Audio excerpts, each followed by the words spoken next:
Hello, I'm Noah from Anything Cameras, and today I will be reviewing this mic, the XM-55.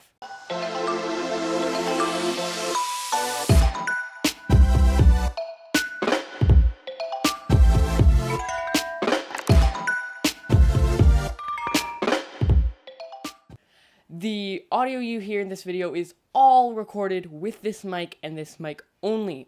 I bought this for $80 on Amazon with a $5 lavalier microphone that you can see in the cards above. It is a boom style microphone. It uses an XLR cord, and it comes with a bunch of accessories, including a 1-foot XLR cable, a 20-foot XLR cable, a 1-foot XLR to 3.5mm jack cable, a pop filter, a wind muff, a handle, a hot shoe adapter, a 1/4-inch adapter, a 3.5mm to 1/4-inch audio jack adapter, 13 accessories in total. There are a couple more. This mic does not have any levels on it, however, it has a low-cut filter, which sounds like this. Immediately when you turn the low-cut filter on, it becomes staticky and tinny and sounds pretty bad, so that's why I never use it. The build quality on this microphone is very good. It is all aluminum, and most of the accessories are mostly aluminum as well.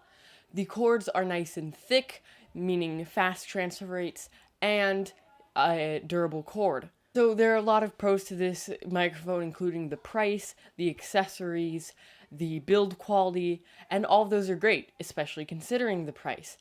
And I think this is the best microphone you can get for under $100.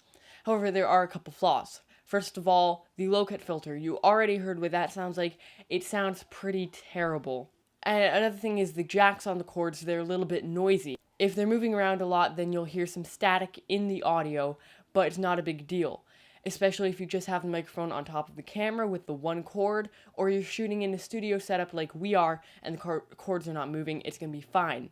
It's when the microphone is moving around with more than one cord that you hear some slight issues. It does come with two types of mounts to mount it. First of all is the shock mount, that's what we're using, and it comes with extra rubber bands. The other one is a normal, just a friction fit slip-in mount, and it works fine, but you're going to get a bit more noise handling if you use that instead. It does accept phantom power through XLR, but if you're using the 3.5mm adapter, you will need to use the battery that comes with it, or another AA battery.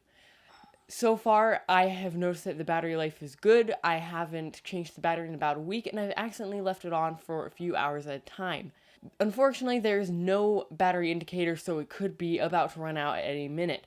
That is one flaw with this type of microphone.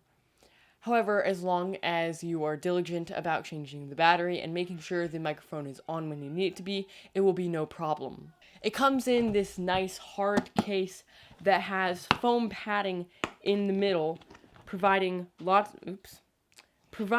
of protection if you're carrying all the accessories. It snugly and efficiently fits all the accessories in there. I feel more than comfortable than putting the microphone in there and having the case be thrown around a bit. Meaning it's good for traveling because the case is also very compact.